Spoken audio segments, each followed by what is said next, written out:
মা আমাদের শরীরের গঠন করেন, আর বাবা আমাদের জীবনটা গঠন করেন। মায়ের গর্ভে ছিলাম 9 মাস, আর বাবার কাঁধে চেপেছিলাম 21 বছর। তবুও বাবা যেন সবসময় আড়ালেই থাকেন। মা প্রতিদিন বিনা বেতনে রান্নাঘরে কাজ করেন, আর বাবা মাসের শেষ পয়সাটিও সংসারে ঢেলে দেন। দুজনেই সমানভাবে ভালোবাসেন, তবুও মা যেন ভালোবাসার মঞ্চে এক ধাপ এগিয়ে।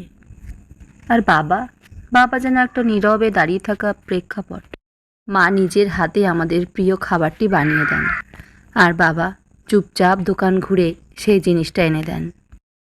মায়ের ভালোবাসা চোখে পড়ে, আর বাবার ভালোবাসা হয়তো মাটির নিচে শিকড়ের মতো, যা না দেখলে বোঝা যায় না, কিন্তু দাঁড়িয়ে থাকাটাই তার অবদান। ফোনে কথা বলার সময় আগে মায়ের খোঁজ নিই।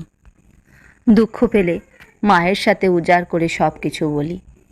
বাবা শুধু তখন চোখে দেখেন, কিছু বলেন না, যেন বলার অধিকারটুকুও তিনি হারিয়ে ফেলেছেন। বাচ্চাদের আলমারি রঙিন জামায় ভর্তি, মায়ের আলমারিও বেশ সমৃদ্ধ, কিন্তু বাবার আছে মাত্র কয়েকটা জামা। নিজের প্রয়োজন মেটাতে ভাবেও না কখনো, তবু মুখে কোনো অভিযোগ নেই। মায়ের গয়নার বাক্স ভর্তি সোনা রূপা, আর বাবার আঙুলে সেই একটাই আংটি, যেটা তিনি মাত্র বিয়ের সময়তেই পরেছিলেন। বাবার কোনো চাহিদা নেই। বাবা সকাল থেকে রাত পরিশ্রম করেন সংসারের জন্য। তিনি স্বীকৃতি চান না, তিনি প্রশংসা চান না, শুধু চান সবাই ভালো থাকুক।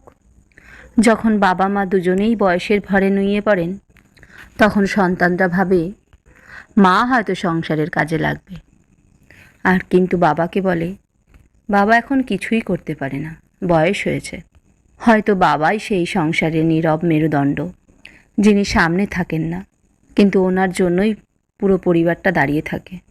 তাই হয়তো বাবা পিছিয়ে থাকেন না, তিনি ইচ্ছা করেই সামনে আসেন না। তিনি জানেন তার ভালোবাসা প্রমাণ করতে হয় না।